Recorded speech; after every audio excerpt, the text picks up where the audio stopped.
జనవరి 11 దేవుని వాగ్దానం. ఆయన తన రెక్కలతో నిన్ను కప్పును. కీర్తనలు 91:4. మన ప్రభువైన యేసుక్రీస్తు నామంలో మీ అందరికీ ఈ ఉదయం శుభములు తెలియచేయచ్చు ఉన్నాను.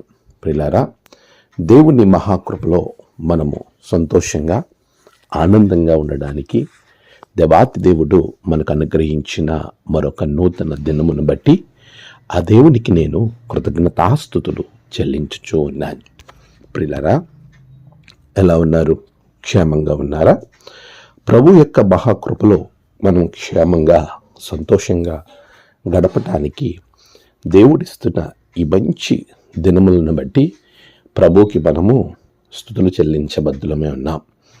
విశేషంగా ఈ దినము మన జీవితంలో ప్రభు చేస్తున్న అద్భుతాలు, ఆశ్చర్య కార్యాలన్నిటినీ మనం జ్ఞప్తికి తెచ్చుకుంటూ దేవునిలో మనము బలము పొందుకున్న వారంగా ఉండాలి. చాలా పర్యాయములు మన జీవితం ఏ విధంగా వెళుతుంది? నాతో ఎవరుస్తారు? నేను ఒంటరిగా ఉన్నాను, నేను ఏ రీతిగా దీన్ని అధిగమించగలను అనే ఆలోచనలు ఎన్నో మనం కలిగి ఉంటాం.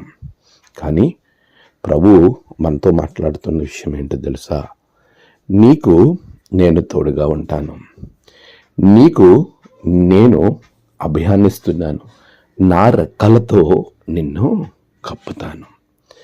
కోడి తన రెక్కలతో పిల్లలను కప్పుతూ దాచినప్పుడు ఆ పిల్లలు ఆ కోడి రెక్కలలో లేకుండా బయటకు వెళితే అవి చాలా ప్రమాదానికి లోనవుతాయి.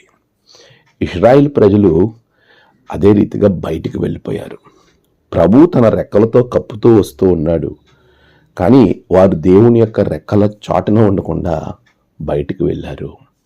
తత్ఫలితంగా వారి జీవితంలో ఎన్నో ఆశీర్వాదాలు వారు కోల్పోయారు.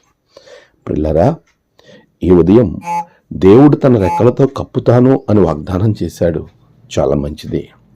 అయితే ఆ రెక్కల క్రింద నీవు దీన మనస్కుడై ఉండాలి. తగిన కాలమందు ఆయన నిన్ను హెచ్చించినట్లు ఆయన రెక్కల క్రింద దీన మనస్కులై ఉండండి. అలా ఉన్నప్పుడు ప్రభు నిన్ను ఉన్నత స్థానంలో నీకు క్షేమాన్నిచ్చి గొప్పగా నిన్ను ఆశీర్వదిస్తాడు. అట్టి కృప ప్రభు మీకు అనుగ్రహించును గాక. ఆమేన్. ప్రార్థన. సర్వశక్తిమంతుడా, సర్వేశ్వరుడా, నీ బిడలను బహుగా దీవించండి. నీ రెక్కలతో కప్పిన నీ బిడలు ఆశీర్వదింపబడాలి. ఈ దినము వారి ప్రయాణాలు, పనులు, తలపెట్టిన కార్యములలో గొప్ప జయములు దయచేయండి. నేడు జన్మదినము, వివాహ దినము, ఆయా విశేష దినములు జరుపుకుంటున్న బిడలను ఉన్నతంగా దీవించండి. తమ ప్రియులు కోల్పోయిన వారి కుటుంబాలకు ఆదరణ దయచేయండి. ఈ దిన దీవెనలతో నింపి మీరే మహిమ పొందమని యేసు నామమున ప్రార్థించి వేడుకొనుచున్నాం తండ్రి. ఆమేన్. తండ్రి, కుమార, పరిశుద్ధాత్మ త్రియేక దేవుని దీవెన మీకు తోడుగా ఉండి నడిపించును గాక. ఆమేన్.